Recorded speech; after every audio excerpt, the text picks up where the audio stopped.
خواتین و حضرات، السلام علیکم ورحمۃ اللہ وبرکاتہ۔ الحمدللہ وکفا وسلام علی عبادہ الذین اصطفیٰ، اما بعد فاعوذ باللہ من الشیطان الرجیم، بسم اللہ الرحمن الرحیم۔ وابتغوا من فضل اللہ واذکروا اللہ کثیرا لعلکم تفلحون۔ وَإِذَا رَأَوْا تِجَارَةً أَوْ لَهْوًا انفضوا إِلَيْهَا وَتَرَكُوكَ قَائِمًا قُلْ مَا عِندَ اللَّهِ خَيْرٌ مِّنَ اللَّهْوِ وَمِنَ التِّجَارَةِ وَاللَّهُ خَيْرُ الرَّازِقِينَ۔ صدق اللہ العظیم۔ خواتین و حضرات، اس وقت میں نے سورۃ الجمعہ کی آخری آیات کی تلاوت کا شرف حاصل کیا ہے۔ گزشتہ دنوں تفسیر قرآن کی روشنی میں ہم نے اور آپ نے یہ جاننے کی کوشش کی تھی کہ جب تک کہ فضل الہی ہمارے اور آپ کی زندگیوں میں شامل نہ ہو، اس وقت تک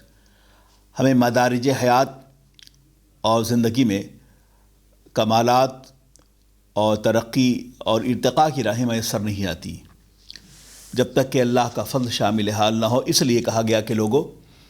کاروبار حیات سے بہتر ہے، چونکہ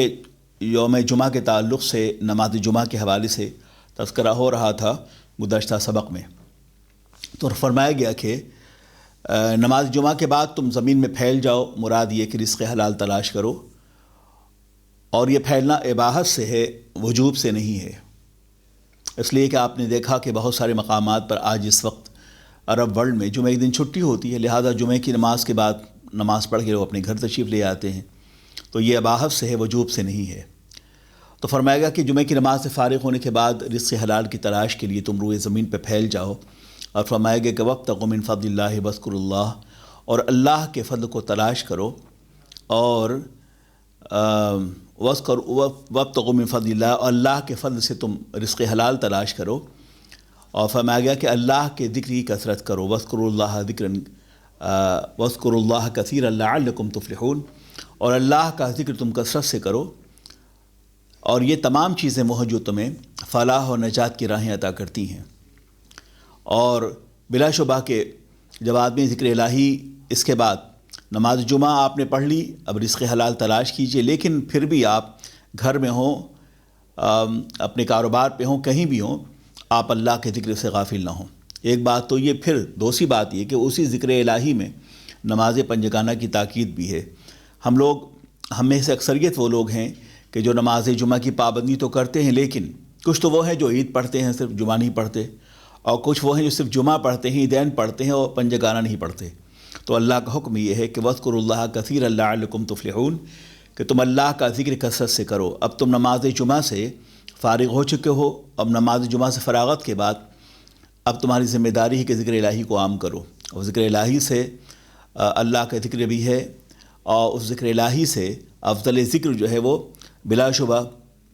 نماز ہے۔ جب تک کہ آدمی بندہ نماز نہیں پڑھتا، یعنی کہ نماز پنجگانہ، اس وقت تک ذکر الہی کوئی فائدہ نہیں ہے۔ ایک بندہ رات کے وقت اٹھ کر رات کی تنہائیوں میں ذکر الہی کرتا ہو، لیکن نماز پنجگانہ سے اس کا کوئی تعلق نہ ہو، اس کی پابندی نہ کرتا ہو، تو اس ذکر الہی سے اس کا کوئی فائدہ نہیں ہے۔ ایسے ہی بندہ نوافل کی تاکید تو کرتا ہو، شب برات ہو، قدر کی رات ہو، شب قدر ہو، شب برات ہو، اور رمضان پاک کی راتیں ہوں، حالت اعتکاف میں جو عشر اخیر رمضان پاک میں اعتکاف کا اہتمام ہوتا ہے، تو اگر وہ اٹھ کر نوافل کا اہتمام تو کرتا ہے، لیکن صلاۃ التسبیح وہ پڑھتا ہے، لیکن اگر وہ فرائض کا اہتمام نہیں کرتا تو اس کا اس سے کوئی فائدہ نہیں، اسے فرائض کا اہتمام کرنا چاہیے۔ یہی وجہ ہے کہ فضائل و برکات کے حوالے سے ہمارے محققین، علماء اور صوفیاء نے، فقہاء نے اس بات کو لکھا ہے کہ ان مقدس راتوں میں، چاہے وہ قدر کی رات ہو، چاہے برات کی رات ہو، ان راتوں میں بہتر یہ ہے کہ ان راتوں میں بہتر یہ ہے کہ نوافل کے بجائے فرائض کا اہتمام کیا جائے۔ اس لیے کہ فرائض کے باب میں پوچھو کہ نوافل کے باب میں نہیں، اس لیے جو لوگ نوافل ہی پر انحصار کرتے ہیں یا محض اپنے حلقہ ذکر میں بیٹھ کر اللہ کی ضرب لگاتے ہیں، اس کا کوئی فائدہ نہیں ہوگا تاں کہ وہ نماز پنجگانہ کا بھی اہتمام نہ کریں۔ عزیزان محترم، قابل احترام بزرگوں، دوستو، تو اس کا مقصد یہ کہ جب بھی تمہیں موقع ملے اللہ کا ذکر کرو، لیکن ذکر الہی میں افضل ذکر ہے اللہ کی نماز۔ اور نماز کیا ہے؟ معراج مومن ہے۔ تو کہا گیا کہ تم ذکر الہی سے اپنی زبان کو ہمیشہ تر رکھو، اور کوئی ایسا مرحلہ حیات نہ ہو جہاں تم یاد الہی سے غافل ہو، اس لیے کہ یاد الہی دلوں کو زندگی بخشتی ہے۔ بذکر اللہ تطمئن القلوب، لوگوں آگاہ و ہوشیار ہو جاؤ کہ دلوں سے اللہ کے ذکر سے طمانینت قلبی حاصل ہوتی ہے، اور جب دل مطمئن ہو تو اس سے پورا وجود مطمئن ہوتا ہے، اس لیے کہ دل جو ہے انسانی وجود کا مرکز اعظم ہے۔ جب انسان کا دل مطمئن ہوگا تو اس سے اس کے احساسات، اس کے شعور، اس کی فکر، اس کی سوچ، ان سب پر دل کی طمانینت کا اثر مرتب ہوتا ہے۔ لہٰذا جب ذکر الہی سے دلوں کو قرار اور اطمینان میسر آتا ہے تو اب پھر اس کے ذریعے سے انسانی وجود کا ہر گوشہ جو ہے وہ انوار و تجلیات سے آباد ہوگا۔ ذکر الہی کی برکات سے وجود مومنانہ کا ہر گوشہ رحمتوں میں آباد ہوگا، اور وہ جہاں بیٹھے گا اسے فرشتوں کی ہم نشینی اور فرشتوں کا تقدس اسے میسر آئے گا۔ یہی وجہ ہے کہ صوفیہ، ارباب ذکر، ارباب خیر، مشائخ اور اللہ سے خوف و خشیت رکھنے والے علماء و ذاکرین ہمیشہ جلوتوں اور خلوتوں کو ذکر الہی سے آباد رکھتے ہیں، اور یہ وہ ذکر الہی ہے کہ عرش کی بلندیوں تک پہنچتا ہے اپنی تاثیر کے اعتبار سے، کہ دل سے جو بات نکلتی ہے اثر رکھتی ہے، پر نہیں طاقت پرواز مگر رکھتی ہے۔ وہ ذکر کی گرمی میں شعلے کی طرح روشن رہا کرتے تھے یہ اولیاء کرام، یہ اللہ کے نیک بندے، جن کی تاریخ سے آج بھی ہماری ایمان و عمل کی کائنات کہکشاؤں کی طرح سجی ہوئی ہے۔ اللہ ان کی قبر پاک پر رحمت و نور کی بارش فرمائے، آمین۔ تو فرمایا گیا وَاذْكُرُوا اللَّهَ كَثِيرًا، اور اللہ کا ذکر کثرت سے تم کرو، لَعَلَّكُمْ تُفْلِحُونَ، اور یہ تمام چیزیں جو ہیں وہ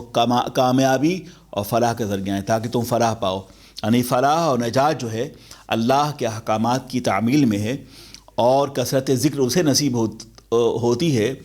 جو خوش بخت لوگ ہیں۔ بدنصیبوں کو یہ ذکر الہی نصیب نہیں ہوتی ہے۔ کئی مقام پر ذکر الہی کے حوالے سے تلقین کی گئی، فاذکرونی اذکرکم واشکروا لی ولا تکفرون، فاذکرونی اذکرکم، تو مجھے یاد کرو ہم تمہیں یاد کریں گے۔ جب ہم اللہ کو بندہ یاد کرتا ہے تو اللہ احسن و بہتر طریقے سے بندے کو یاد کرتا ہے۔ ہم دنیا میں ہجوم انسانیت میں اللہ کو یاد کرتے ہیں، اور پروردگار عالم فرشتوں کی جلوتوں میں ہمیں یاد کرتا ہے، ان کا نام لیا جاتا ہے۔ اور جب اللہ تبارک و تعالیٰ کسی بندے کو یاد کرے تو اس کا مقصد یہ ہے کہ اسے معاف فرما دیتا ہے۔ جب پروردگار عالم کسی کی طرف رحمتوں کی نظر کرتا ہے تو پھر دوبارہ اس کے گناہوں کے باب میں اس کے اعمال کے حوالے سے اس کا حساب لیا نہیں جاتا، بلکہ اللہ تعالیٰ جب ایک بار کسی بندے مومن پر نظر کرم ڈالتا ہے تو پھر اسے معاف فرما دیتا ہے۔ اور اللہ تبارک و تعالیٰ جو ہے جب معاف فرما دیتا ہے تو پھر دوبارہ اس بندے سے انتقام نہیں لیتا، اس کی باس پرس نہیں ہوتی۔ یہ الوہیت کے مزاج کے خلاف ہے، اور یہ اللہ کی شان رحمانی اور شان رحیمی کے خلاف ہے۔ وَإِذَا رَأَوْا تِجَارَةً أَوْ لَهْوًا انفضوا إِلَيْهَا وَتَرَكُوكَ قَائِمًا، فرمایا گیا اور بعض لوگوں نے جب دیکھا کہ مال تجارت، کسی کا مال تجارت جو ہے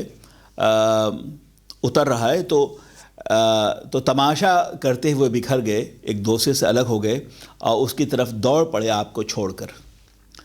اس سے مراد کیا ہے؟ وَإِذَا رَأَوْا تِجَارَةً، اور بعض لوگوں نے جب دیکھا کسی کی تجارتی سامان کو، أَوْ لَهْوًا انفضوا إِلَيْهَا، یا بے ہنگم تماشے کو، تو انفضوا إِلَيْهَا، وہ دوڑ پڑے اس کی طرف، وَتَرَكُوكَ قَائِمًا، اور آپ کو تنہا چھوڑ کر، آپ کو تنہا چھوڑ دیا۔ اس سے مراد کیا ہے؟ اصل میں شان نزول یہ ہے کہ نبی مکرم صلی اللہ علیہ وسلم جمعہ کے دن خطبہ عطا فرما رہے تھے، اور آپ کو پتہ ہے جیسے میں نے کل کہا تھا کہ قبیلہ بنی سالم میں سرکار جلوہ بار ہوئے، مدینہ طیبہ سے متصل ہے یہ قبیلہ، اور وہاں آپ نے سب سے پہلی نماز جمعہ کی جماعت آپ نے قائم فرمائی، اور وہیں سے باضابطہ طور پر نماز جمعہ کے اہتمام کی روایت رکھی گئی، کیونکہ اس سے پہلے جمعہ کی نماز کے طور پر حضرت مصعب بن عمیر مدینہ طیبہ میں جمعہ کی نماز اور جماعت کا اہتمام فرما چکے تھے۔ یہ ان کا اجتہاد تھا، لیکن باضابطہ طور پہ نبی مکرم صلی اللہ علیہ وسلم نے نماز جمعہ، خطبہ اور اس کے دوسرے احکام و ضوابط کا حکم آپ نے نازل فرمایا، صادر فرمایا، اور جمعہ کا اہتمام آج بھی اگر ہوتا ہے تو یہی کانسیپٹ ہے کہ ہم ہفتے کی وہ عید ہے اور ہم لوگ نماز جمعہ میں حاضر ہو کر ہفتے بھر کا بھولا ہوا سبق یاد کرتے ہیں اور کچھ اچھی باتیں وہ جو زندگی کے لیے مفید ہوں اور کارآمد ہوں اپنے علماء سے اور ائمہ سے سیکھتے ہیں۔ حضرات محترم، قابل احترام بزرگو، دوستو، تو میں عرض کر رہا تھا کہ جمعہ کے دن سرکار دو عالم صلی اللہ علیہ وسلم نے جمعہ کا خطبہ دے رہے تھے، اور ایسے میں دحیہ کلبی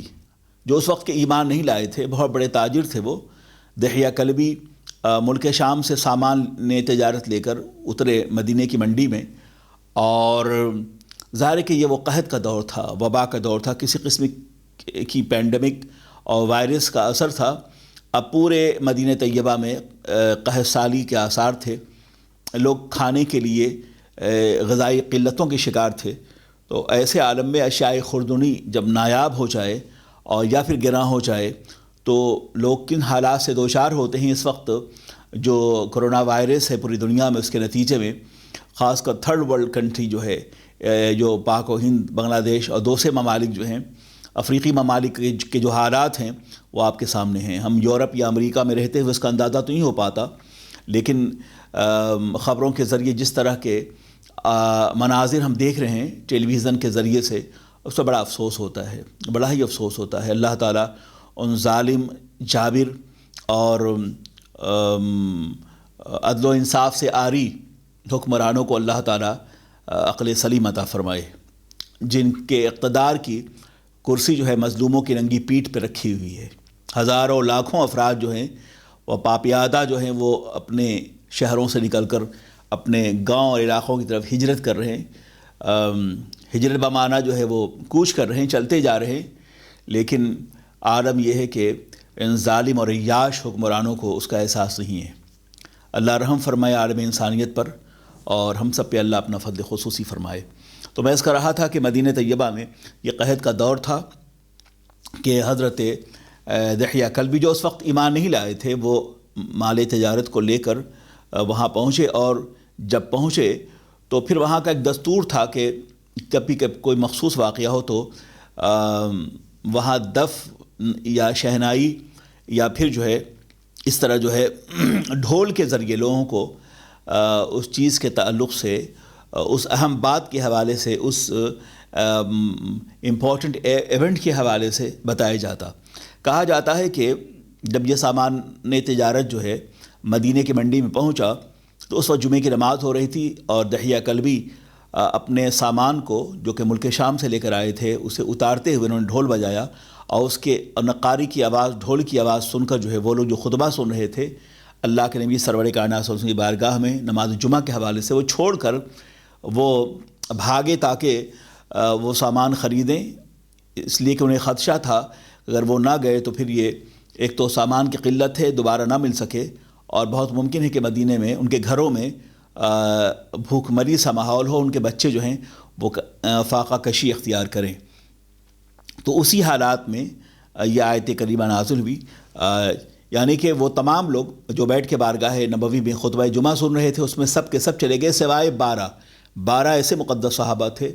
جو ٹھہر گئے، اور انہوں نے مال تجارت کو، مال دنیا کو آخرت کے اس تجارت پر اور آخرت کے اس حصول پر، آخرت کی اس ثواب پر اور آخرت کی اس نعمت کبریٰ پر،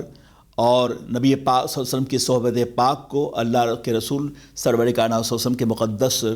عنایات کو، نظر کرم کو، صحبت فیض اثر کو، انہیں دنیا اور آخرت پہ ترجیح دی، تو قرآن عظیم کی آیت کریمہ نازل ہوتی ہے۔ ان 4 صحابہ میں جو سب سے مقدس ہیں سرکار ابوبکر صدیق رضی اللہ عنہ، سرکار فاروق اعظم عثمان غنی حیدر کرار، یہ وہ 4 صحابہ، ان کے علاوہ مزید 6 اور تھے جو بارگاہ مصطفی میں ٹھہر گئے، اور بقیہ لوگ خطبۃ الجمعہ چھوڑ کر اس مال کے حصول کے لیے یعنی کہ سامان کو خریدنے کے لیے وہ دوڑ پڑے۔ اسی باب میں آیت کریمہ نازل ہوئی کہ کیسے ہو تم کہ تمہارا عالم یہ ہے کہ تم نے مال تجارت کو دیکھا تو ایک تماشائی کی طرح تم دوڑ پڑے، تو کہا گیا کہ اور آپ نے انہیں تنہا چھوڑ دیا۔ وَإِذَا رَأَوْا تِجَارَةً أَوْ لَهْوًا انفضوا، یعنی کہ ایک تو مال تجارت، اور مال تجارت اترنے کے بعد جو کیفیت تھی وہ ایک عجیب تماشا کی تھی کہ لوگ ہجوم در ہجوم سامان کو لینے کے لیے، حاصل کرنے کے لیے اور سبقت کر رہے تھے۔ جیسا ہوتا بھی ہے کہ بعض اسٹور اگر ٹائملی کبھی کھلتے ہیں تو کسی پینڈیمک یا لاک ڈاؤن کی وجہ سے جب دکانیں کھلتی ہیں تو لوگوں کا رش کیسے بڑھتا ہے، بالکل وہی کیفیت تھی۔ تو فرمایا گیا کہ تم نے پیغمبر کو حالت خطبہ میں تنہا چھوڑ دیا، عجب بات ہے، تو یہ تجارت تمہارے لیے فائدہ بخش نہیں ہے۔ فرمایا گیا قل ما عند اللہ خیر من اللہ ومن التجارہ ومن التجارہ واللہ خیر الرازقین، اے لوگو حبیب فرما دیجئے انہیں کہ جو نعمتیں اللہ کے پاس ہیں وہ کہیں بہتر ہیں اس تجارت سے جو تم اس وقت کر رہے ہو۔ یعنی کہ اگر تم بارگاہ مصطفیٰ میں حاضر رہتے اور موجود رہتے تو پروردگار عالم تمہیں غیب سے امداد فرماتا، اور جو ہے وہ اس تجارت سے وہ کہیں بہتر ہے جو اللہ کے رسول سرور کائنات صلی اللہ علیہ وسلم تمہیں عطا فرما رہے ہیں۔ کہ یہ کیسے ممکن ہے کہ نبی کے قدموں میں تم حاضر رہو اور فاقہ کش رہو اور بھوک پیاس کی شدت سے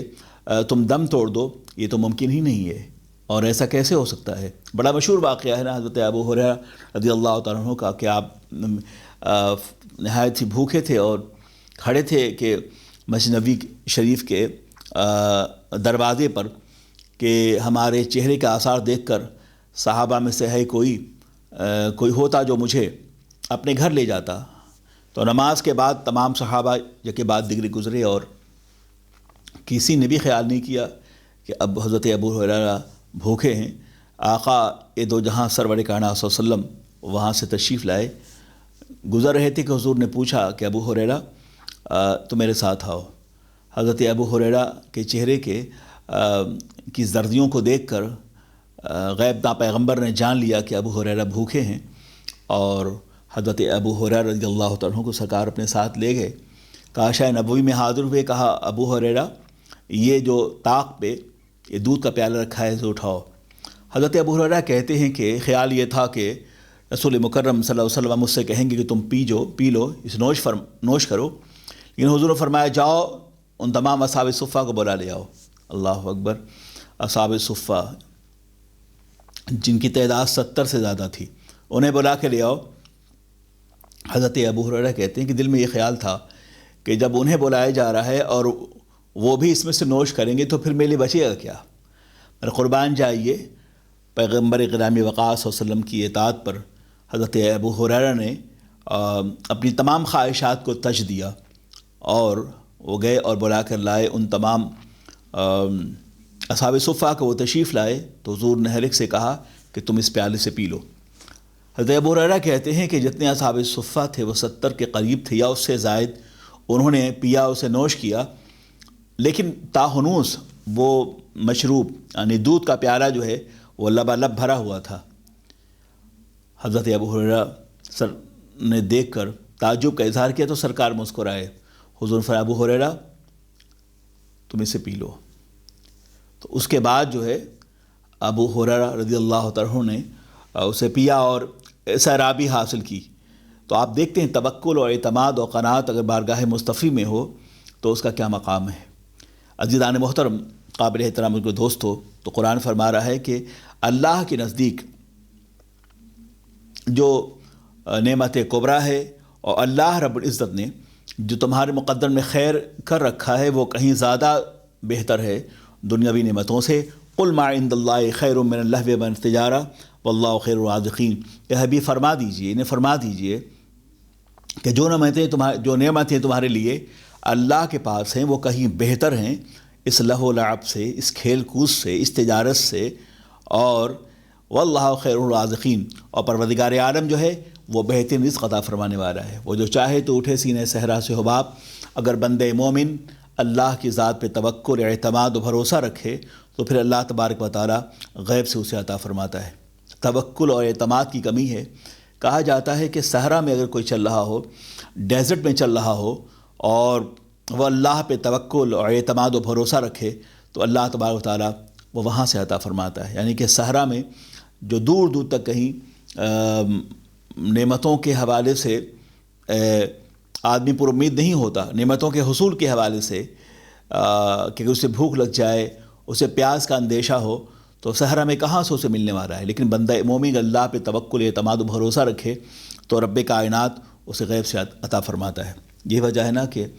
اونٹ جو ہے صحرائی جانور ہے، اور یہ بہت عزیز ہے، بہت پیارا ہے اونٹ،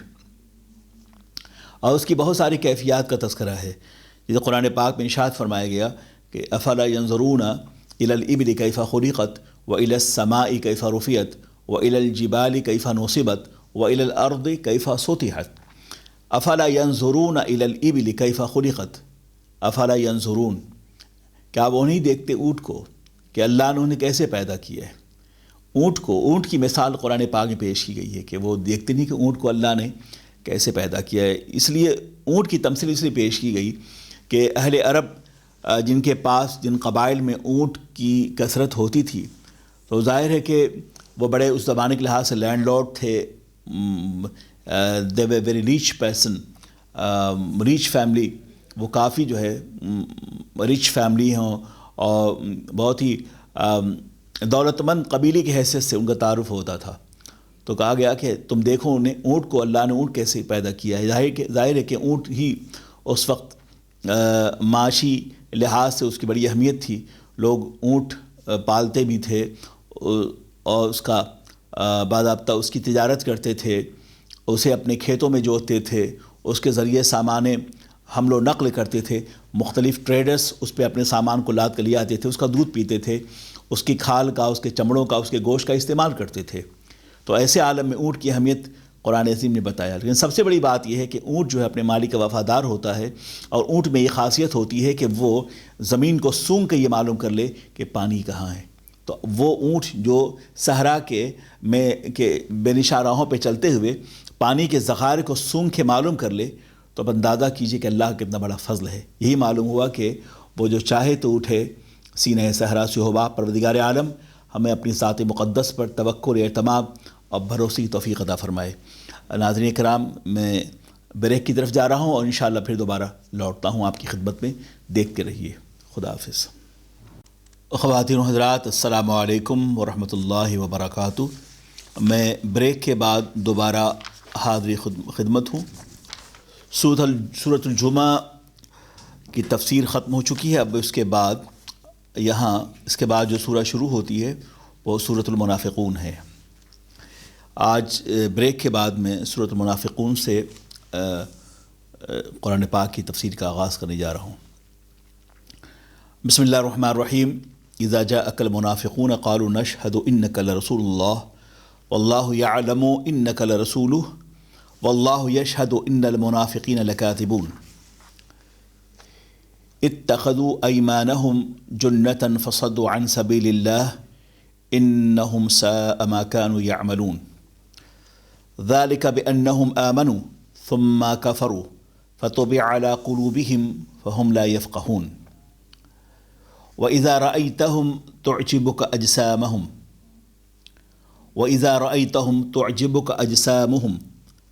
وإن يقولوا تسمع لقولهم كأنهم خشب مسندة يحسبون كل صيحة عليهم هم العدو فاحذرهم قاتلهم اللہ ان یؤفکون۔ صدق اللہ العظیم۔ عزیزان محترم، قابل احترام بزرگو دوستو، سورہ منافقون مدنی ہے، اور اس میں 11 آیتیں ہیں اور 2 رکوع ہیں۔ اللہ کے نام سے شروع جو بہت ہی مہربان اور ہمیشہ رحم کرنے والا ہے۔ اذ جاءک المنافقون قالوا نشهد انک لرسول اللہ۔ اے حبیب مکرم، اے نبی مکرم صلی اللہ علیہ وسلم۔ ترجمہ یہ ہے کہ اے حبیب مکرم، اے نبی مکرم صلی اللہ علیہ وسلم، جب منافق آپ کی خدمت میں حاضر ہوتے ہیں تو کہتے ہیں کہ ہم گواہی دیتے ہیں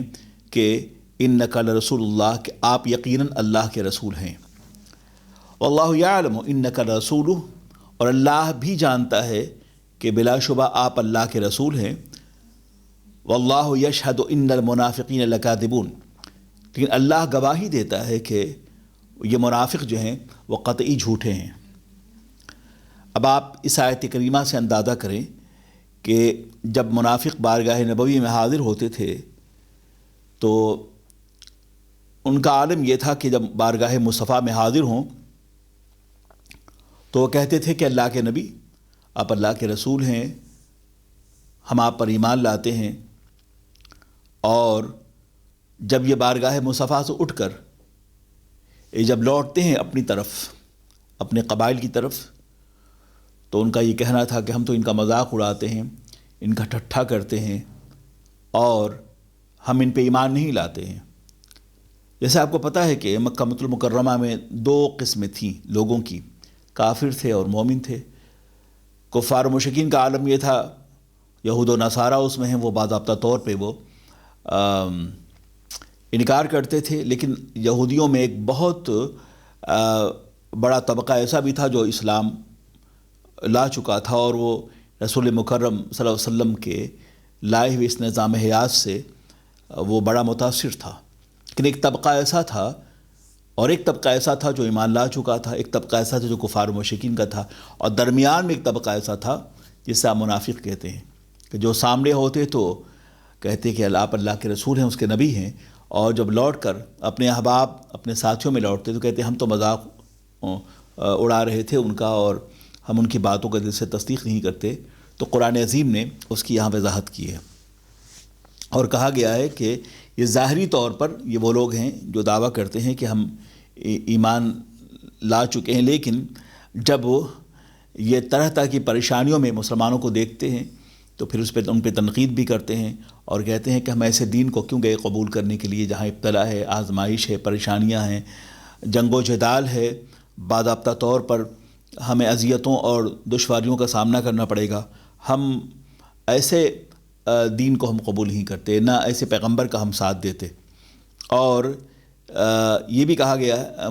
کفار و مشرکین کہتے ہیں کہ ہم ان کا ساتھ کیوں دیں، ہر لمحہ ان کے ساتھ پریشانیاں ہیں، مصیبتیں ہیں، آفات ہیں۔ تو اس طرح جو ہے مدینہ طیبہ میں ان کے حالات تھے، اور آپ کو پتہ ہے کہ اسی مدینہ پاک میں اوس و خزرج یہ دو ایسے قبائل تھے کہ ایک لمبے عرصے تک، صدیوں تک ان کی جنگ تھی، مگر جب اسلام مدینہ میں چلوگر ہوا اور نبی پاک صلی اللہ علیہ وسلم تشریف لے آئے، ہجرت کے بعد مہاجرین اور انصار ایک دوسرے کو مواخاتی بھائی بنا دیا گیا، تو ایک عظیم قوت ہو گئی، اور اوس و خزرج جو برسوں سے لڑتے رہے دونوں قبائل دامن مصطفیٰ سے وابستہ ہو گئے، اسلام لے آئے، اور اسلام کو ایک عظیم قوت میسر آئی ان کے ایمان لانے سے۔ تو ایسے عالم میں ان کفار و مشرکین کے ساتھ ساتھ منافقین کو بھی اس بات کا احساس ہوا کہ اگر ہمارا جھوٹ جو ہے اگر واضح ہو گیا تو یقیناً ہمارے ساتھ زیادتی ہوگی، اور ہم اسی ظلم اور جبر کو وہی ظلم اور جبر ہم پہ مسلط کیا جائے گا جو آج سے پیشتر ان مسلمانوں کے ساتھ کفار و مشرکین کر رہے تھے۔ تو یہاں فرمائے گا کہ یہ وہ منافقین ہیں، یہ وہ لوگ ہیں جو اسلام کے غلبے کو دیکھ کر یہ خوف کھاتے ہیں اندر سے، اور یہ ڈر ہے کہیں ایسا نہ ہو کہ اگر ان کی منافقت کھل گئی تو ان کے ساتھ مومنین اور مسلمان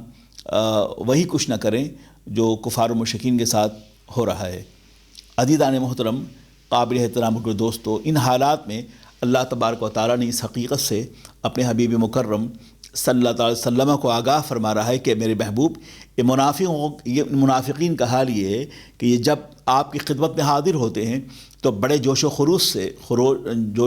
سے یہ آپ کی رسالت و نبوت کی گواہی دیتے ہیں، اور جب یہ لوٹتے ہیں اپنے قبائل میں اپنے ساتھیوں کے پاس تو آپ کے خلاف یہ باتیں کرتے ہیں، اور یہ تنقید کرتے ہیں ان مسلمانوں پر جو آپ کے ساتھ ہیں۔ لہٰذا نہ یہ خود صحیح ہیں اور نہ ان کی شہادت صحیح ہے، یہ خود جھوٹے ہیں، اور یہ آپ کی نبوت و رسالت کا انکار کرتے ہیں۔ ان حالات میں یہ سورہ پاک نازل ہوئی ہے۔ تو فرمایا گیا کہ جب آپ کے پاس منافق آئیں جو یہ کہتے ہیں کہ آپ بے شک اللہ کے رسول ہیں، تو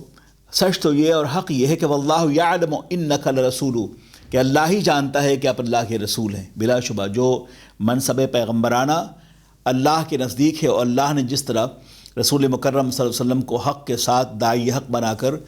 دین کی ابدیت و سرمدیت کی ضمانت دے کے بھیجا ہے، اور وہ معلم کتاب و حکمت ہیں جو اللہ جانتا ہے، یہ منافقین کی جماعت اس سے آ رہی ہے۔ لہٰذا آپ رسول اللہ ہیں، یہ اطلاع اللہ تو جانتا ہے، یہ گواہی دے کہ نا یہ کفار و مشرکین، یہ منافقین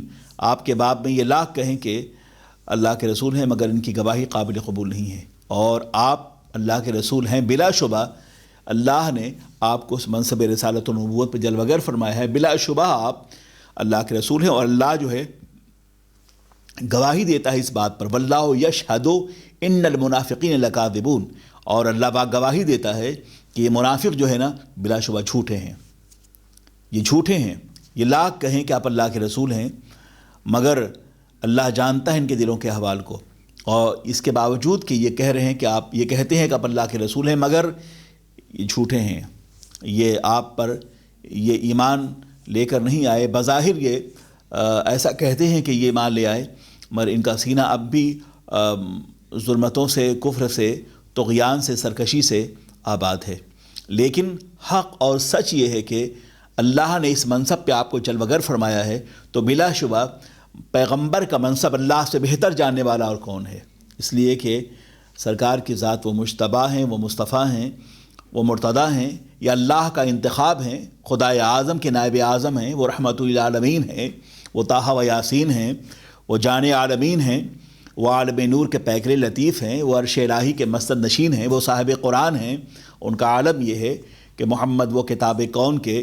دغرائے پیشانی، محمد وہ حریم قدس کے شمع شبستانی، محمد وہ حریم قدس کے شمع شبستانی، وہ ناطق جس کے آگے مہر بر لب بلبل سدرا، وہ امی جس کے آگے عقل کل طفل دبستانی۔ تو اللہ کے رسول واللہ یعلم، اور اللہ جانتا ہے، انک لرسولہ، کہ آپ بے شک اللہ کے رسول ہیں، واللہ یشہد ان المنافقین لکاذبون، کہ بے شک اللہ جانتا ہے اس بات کو کہ جو منافقین جو ہیں وہ جھوٹے ہیں۔ اتخذوا ایمانہم جنہ، انہوں نے اپنے قسموں کو ڈھال بنا رکھا ہے، اس طرح فصدوا عن سبیل اللہ، اسی طرح روکتے ہیں اللہ کی راہ سے۔ ان کا عالم یہ ہے، ان کفار و مشرکین کا، کہ یہ جھوٹے قسمیں کھاتے ہیں، یعنی کہ یہ قسم کھا کے، جب ان سے کہا جاتا ہے جب، اور یہ بات بہت واضح ہے کہ جھوٹا شخص جو ہوتا ہے وہ بار بار اپنی بات کو ثابت کرنے کے لیے وہ قسمیں کھاتا ہے، لہٰذا دروغ گوئے رہا حافظانہ باشد، جو جھوٹا ہوتا ہے اسے حافظہ نہیں ہوتا۔ اور یہی کفار و مشرکین کا حال تھا کہ یہ بار بار اپنی باتوں کو ثابت کرنے کے لیے قسم کھاتے، یعنی اپنے عقیدے کو، اپنے ایمان کو، تعلق بالرسول کو ثابت کرنے کے لیے قسمیں کھاتے۔ تو ضرورت کیا تھی قسم کھانے کی؟ جو رسول اللہ کی بارگاہ کا آشنا ہے، جو آداب بارگاہ مصطفی ہے، اور جن کے دلوں کے دامن بارگاہ مصطفیٰ اور قدم ناز مصطفیٰ سے وابستہ ہے، انہیں ضرورت کیا ہے کہ وہ قسمیں کھائیں؟ اللہ جانتا ہے دلوں کے حوال کو، اور جس کا اعلان قرآن پاک کر چکا ہے کہ پروردگار عالم خوب جانتا ہے کہ پیغمبر پر ایمان لانے والے کون ہیں، اور پیغمبر کی ذات گرامی سے کینہ و بغض، عداوت رکھنے والے کون ہیں۔ آج لے ان کی پناہ، آج مدد مانگوں سے، پھر نہ مانیں گے قیامت میں اگر مان گیا۔ آج قدم ناز مصطفیٰ پہ بچھ جاؤ، تاکہ قیامت کے میدان میں ذلت و رسوائی کے سامنے نہ کرنا پڑے، بلکہ سرخرو ہو کے بارگاہ مصطفیٰ میں حاضر ہو۔ بڑا اچھا شعر ہے کسی شاعر کا کہ موت اور زیست کے مفہوم بدل جائیں حضور، موت اور زیست کے مفہوم بدل جائیں حضور، دم نکل جائے اگر روضہ اطہر کے قریب، کہ عظمت سرور کونین گھٹانے والو، کون سا چہرہ لیے جاؤ گے کوثر کے قریب۔ تو پہلے عقید رسول کو دل میں راسخ کر لو، اور جب محبت رسولی تمہارے دل میں، تمہارے سینے میں سمندر کی موجوں کی طرح رواں دوا ہوگی، تو پھر توحید کے مناسب اور الوہیت کے فیضان سے تم یقیناً جو ہے متاثر ہوگے۔ اللہ کا فضل اور اللہ کا کرم تم پہ شامل حال ہوگا، تو پھر تم فلسفہ الوہیت کو بھی سمجھو گے، اور اللہ تبارک و تعالیٰ کی عطا کردہ نعمتوں کا تمہیں احساس ہوگا، اور سب سے بڑی نعمت جو ہے ہمارے لیے سرکار سے محبت ہے۔ سرکار کی نگاہ کرم ہی سے ہم بخشے جائیں گے، اور ہماری بیڑیاں، گناہوں کی بیڑیاں میدان قیامت میں ان کی نگاہ کرم سے ٹوٹنے والی ہیں انشاءاللہ۔ عزیزان محترم، قابل احترام بزرگ دوستو، جیسے فرمایا گیا پہلے کہ اللہ کا فضل شامل حال ہو، تو پروردگار عالم جب بندے کو اپنا فضل عطا فرماتا ہے تو پھر اسے بخش دیتا ہے۔ ہم سب اپنے اللہ کے فضل سے کے منتظر ہیں، اور جب اللہ کا فضل شامل حال ہوگا انشاءاللہ ہر مرحلے حیات میں ہم سرخرو ہوں گے۔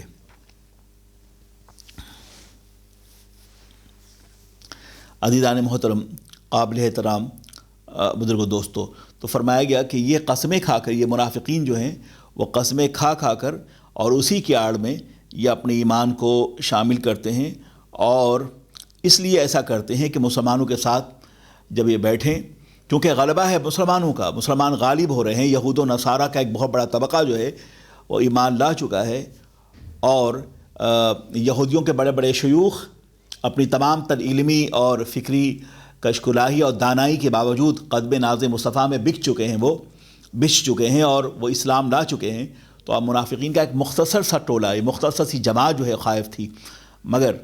ان کی سیاست یہ تھی کہ ہم بظاہر نہ پیغمبر کی مخالفت کریں نہ ان کے صحابہ کی، تاکہ ان میں بنے رہیں، تاکہ ایک شہری ہونے کی حیثیت سے جو ہمارے مال اور ہماری جان کی حفاظت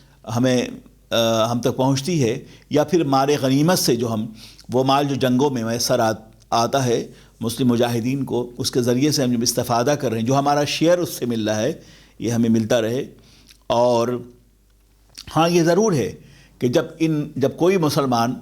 ان منافقین سے دین کے مسائل پر یا ایشوز پر جب کوئی تبادلہ خیال کرتے، ڈسکشن ہوتا، تو یہ منافقین کسی بھی نو مسلم کو گمراہ کرنے میں، اسے بدظن کرنے میں کوئی دقیقہ فرگزاشت نہیں کرتے تھے۔ وہ ان کی بھرگامی کوشش ہوتی تھی کہ اسے اسلام سے دور کیا جائے۔ عزیزان محترم، یہ کہتے کہ ہم تو ایسی کوئی چیز محسوس نہیں کرتے، تم اسلام کیوں لے آئے ہو؟ تم نے اپنے کاروبار کو چھوڑا، اپنے بچوں کو چھوڑا، اپنی برادری کو چھوڑا، اپنے وطن کو چھوڑا، اور تمہارے اپنے لوگوں سے تمہاری دشمنیاں ہوئیں، ضرورت کیا تھی اسلام لانے کی؟ اس طرح کی باتیں کر کے یہ منافقین کسی بھی نو مسلم ایمان لانے والے کو یہ گمراہ کرتے، ان کا یہ مشن تھا۔ تو اللہ فرما رہا ہے کہ ان کا تو عالم یہ ہے کہ مسلمانوں کو رام کرنے کے لیے اور مسلمانوں کو اعتماد میں لینے کے لیے، تاکہ ان کی اپنی معاشی ناکہ نہ ہو اور یہ خود مدینے سے نہ نکال دیے جائیں۔ ان کا کام کیا ہے؟ پیشہ وارانہ انداز میں یہ قسمیں کھاتے ہیں، اس لیے کہ مسلمانوں میں ان کے مراعات کے حوالے سے کسی قسم کی کوئی رکاوٹ نہ ہو، اور ان کے تمام مراعات مسلمانوں سے ملتے رہیں۔ فرمایا گیا کہ انہوں نے قسموں کو اپنا ڈھال بنا رکھا ہے، فصدوا عن سبیل اللہ۔ اسی طرح یہ لوگوں کو جب لوگ ان سے مشورہ لیتے ہیں تو یہ اللہ کے راستے سے روکتے ہیں۔ کافروں میں یہ کافر ہیں اور مسلمانوں میں خود ساختہ مسلمان ہیں۔ ہمیشہ ہر دور میں ان منافقین سے اسلام کو اور اسلامک مشن کو نقصان پہنچا ہے۔ آج بھی ہم میں اور آپ میں اس کا آپ جائزہ گرد و پیش آپ دیکھیے۔ بعض ملکوں میں دیکھتا ہوں کہ بنام مسلم کچھ لیڈران جو ہیں وہ مسلمانوں کی نمائندگی کے لیے پیش رہتے ہیں، مگر وہ مسلمانوں کی نمائندگی نہیں کرتے، وہ نمائندگی اس پالیسی کی کرتے ہیں جو ان کی اپنی پارٹی انہیں بتاتی ہے، جو ان کا اپنا ڈکٹیشن ہے۔ تو یہ منافقین کی بہت بڑی جماعت ہے جو بظاہر مسلم صورتوں میں سامنے آتے ہیں اور کہتے تو یہ ہیں کہ ہم مسلمانوں کے کاز کے لیے کام کر رہے ہیں اور ہم مسلم نمائندگی کر رہے ہیں، مگر ان سے بہت زیادہ نقصان پہنچا ہے اور پہنچ رہا ہے۔ ہمیں ان لوگوں سے ہوشیار رہنے کی ضرورت ہے۔ ہر دور میں میر جعفر و صادق ہوتے ہیں، آج بھی ہماری صفوں میں میر جعفر و صادق موجود ہیں۔ یہ ہماری ذمہ داری ہے کہ ہم ان کا ٹوٹل اور سوشل بائیک آؤٹ کریں اور ہم ان سے ہوشیار رہیں، اس لیے کہ مخالف جو ان سے کام لے رہا ہے وہ کام یہی ہے کہ اسلام کو، مسلمانوں کو، ہماری تہذیب و تمدن کو اور مسلمانوں کے نظم اجتماع کو باضابطہ طور پہ نقصان پہنچایا جائے، جو ہماری دعوتی اور تحریکی زندگی ہے اس کو نقصان پہنچایا جائے، اور یہ منافقین کر رہے ہیں۔ عزیزان محترم، قابل احترام بزرگ و دوستو، اور ان منافقین کو دنیا بھر کا میڈیا سراہتا بھی، اخبار میں ان کی نمائندگی ہوتی ہے، ٹیلی ویژن میں ان کی نمائندگی ہوتی ہے، جن پارٹیوں میں یہ ہیں، حالانکہ وہاں ان کی کوئی حیثیت نہیں، مگر جب مسلمانوں کے کوس کی بات آتی ہے تو انہیں پیش کیا جاتا ہے، اور یہ مسلمانوں کے حوالے سے سامنے آ کر اپنی پارٹی کو ڈیفینڈ کر رہے ہوتے ہیں۔ اللہ اکبر۔ تو یہ عہد حاضر کے منافق ہیں، اور قرآن عظیم نے انہی کے بارے میں ارشاد فرما رہا ہے کہ یہ وہ لوگ ہیں جب رسول اللہ کے سامنے حاضر ہوتے تو کہتے کہ ہم مسلمان ہیں، اور جب ان سے کوئی دین کے بارے میں مشورت لیتا تو کہا تو تم نے اس دین کو کیوں قبول کیا ہے جو تم پہ جبر، ظلم، مسکنت، بھوک، ہجرت اور ہر طرح سے تمہیں تنہا کر دیتا ہے، تم نے اس دین کو کیوں قبول کیا ہے؟ تو قرآن فرما رہا ہے کہ یہ وہ لوگ ہیں جو قسمیں کھا کر کے مسلمانوں کے سامنے اپنے دین کو ثابت کرتے ہیں، لیکن جب پلٹتے ہیں اپنے گھروں میں، اپنے قبائل میں، تو دین کی مخالفت کرتے ہیں۔ تو اللہ فرما رہا ہے انہم ساء ما کانوا یعملون، بے شک یہ وہ لوگ ہیں، بہت برے لوگ ہیں جو یہ کرتوت کر رہے ہیں۔ اس سے بری بات اور کیا ہو سکتی ہے کہ منافقت کے ساتھ، دل میں پالے ہوئے منافقت کو مسلمانوں کے کوس کی بات کی جائے اور پلٹ کر مسلمانوں کی مخالفت کے لیے پلان کیا جائے۔ یہ وہی لوگ ہیں۔ اس سے بڑا کرتوت اور کیا ہے؟ اس سے بری کرتوت اور کیا ہے؟ اس سے برا عمل اور کیا ہے؟ یہی وہ لوگ ہیں جو جہنم میں ہوں گے، در کے اسفل میں ہوں گے، جہنم کی کھائی میں گرنے والے وہ لوگ ہوں گے جنہوں نے چند پیسوں کے لیے اور لمحاتی اقتدار کے لیے اپنے ملک کا سودا کیا، اپنے ضمیر کا سودا کیا، اور مسلمانوں کی تہذیب کا اور ان کے اقدار کا اور ان کے مفادات کا سودا کیا ہے۔ تو قرآن فرمائے انہم ساء ما کانوا یعملون، یہ وہ لوگ ہیں جو بہت بری کرتوت اور بہت برے عمل کے یہ حامل ہیں۔ ایسا کرنے والے ہمیشہ جو ہے اللہ اور اس کے رسول کے غضب کی شکار رہیں، چاہے وہ زمانے ماضی کفار مکہ ہوں، چاہے یہ منافق مدینہ ہوں، چاہے عہد حاضر کے منافقین ہوں۔ قرآن عظیم نے انہم کہہ کر سب کو مخاطب کیا ہے، جمع کا صیغہ ہے۔ عزیزان محترم، قابل احترام کے دوستو، فرمایا جا رہا ہے ذالک بانہم آمنوا ثم کفروا فطبع علی قلوبہم فہم لا یفقہون۔ سبحان اللہ۔ قرآن فرما رہا ہے ان کا یہ طریقہ کار، یعنی کہ منافقین کا یہ طریقہ کار اس لیے ہے کہ وہ پہلے ایمان لائے، پھر وہ کافر بن گئے، اور پس اللہ نے ان کے دلوں میں مہر لگا دی ہے۔ اللہ نے ان کے دلوں میں مہر لگا دی ہے کہ اس کی وجہ یہ ہے کہ زبان سے تو ایمان لے آئے ہیں، زبان سے تو وہ ایمان لے آئے ہیں، لیکن جب یہ اپنے مسلمان بھائیوں کے ساتھ ملتے ہیں، کہتے ہیں ہم ایمان لے آئے، اور مسلمانوں کے ساتھ مل کر ریاست مدینہ میں جو مفادات مسلمانوں کو حاصل ہیں، جو مراعات حاصل ہیں، ان سے یہ فائدہ اٹھاتے ہیں۔ لیکن سچ تو یہ ہے کہ مسلمان نہیں، یہ کافر ہیں۔ ثم کفروا، مسلمانوں میں ہیں تو ایمان لے آئے، لیکن جب وہاں سے پلٹتے ہیں تو انہوں نے کفر کا ارتکاب کیا ہے، اور جب اپنے شیاطین کے پاس لوٹتے ہیں تو پھر کیا کہتے ہیں؟ اور یہ وہ قرآن عظیم نے ان کے احباب کو، ان کے احباب نہیں کہا، بلکہ قرآن عظیم نے ان کے ساتھیوں کو شیاطین سے تعبیر کیا ہے کہ یہ وہ ان کے ساتھی ہیں، ساتھی نہیں بلکہ شیاطین ہیں۔ اور شیاطین کا عمل یہ ہوتا ہے کہ وہ اپنے سننے والوں کو، اپنے ساتھ بیٹھنے والوں کو، اپنے ساتھ چلنے والوں کو باضابطہ طور پر اندھیروں میں، ظلمتوں میں، ہلاکت میں، تباہی میں اور عذاب مسلسل کی طرف ڈھکیل دیتا ہے۔ یہ کام وہی کر رہے ہیں۔ تو قرآن فرما رہا ہے کہ یہ وہ جب اپنے شیاطین کے پاس پہنچتے ہیں تو پھر ان کے سامنے اپنے یہ کفر کا اظہار کرتے ہیں، جیسے کہ ارشاد فرمایا گیا وَإِذَا خَلَوْا إِلَىٰ شَيَاطِينِهِمْ قَالُوا إِنَّ مَعَكُمْ إِنَّمَا نَحْنُ مُسْتَهْزِئُونَ، کہ ان کا عالم یہ ہے کہ جب یہ منافقین وَإِذَا خَلَوْا إِلَىٰ شَيَاطِينِهِمْ قَالُوا إِنَّ مَعَكُمْ، اور جب یہ اپنے شیاطین کے پاس تنہائیوں میں، خلوتوں میں ہوتے ہیں تو کہتے ہیں ہم تو آپ کے ساتھ ہیں، ہم تو تمہارے ساتھ ہیں۔ إِنَّمَا نَحْنُ مُسْتَهْزِئُونَ، اور ہم مسلمانوں کے پاس بیٹھ کر ہم تو ان کا مذاق اڑا رہے تھے، ٹھٹھا کر رہے تھے، مذاق اڑا رہے تھے۔ تو آپ اندازہ کریں کہ آج عصر حاضر میں اگر اس آیت کریمہ کو آپ کہیں امپلیمنٹ کرنا چاہیں، تطبیق دینا چاہیں، تو آپ کو اندازہ ہوگا کہ بعض ملکوں میں بنام مسلم کچھ چہرے آپ کو کبھی کبھی ٹیلی ویژن پہ نظر آتے ہیں، یہ لوگ یہ وہی کام انجام دے رہے ہیں جو اس زمانے ماضی کے منافقین مدینہ کر رہے تھے مسلمانوں کے ساتھ۔ تو قرآن فرما رہا ہے کہ یہ وہ لوگ ہیں بِأَنَّهُمْ آمَنُوا ثُمَّ كَفَرُوا، یہ وہ لوگ ہیں جو ایمان لائے پھر کفر کا راستہ اختیار کیا، تو اب فَطُبِعَ عَلَىٰ قُلُوبِهِمْ، تو اللہ نے ان کے منافقت، ان کی بغاوت، شرانگیزی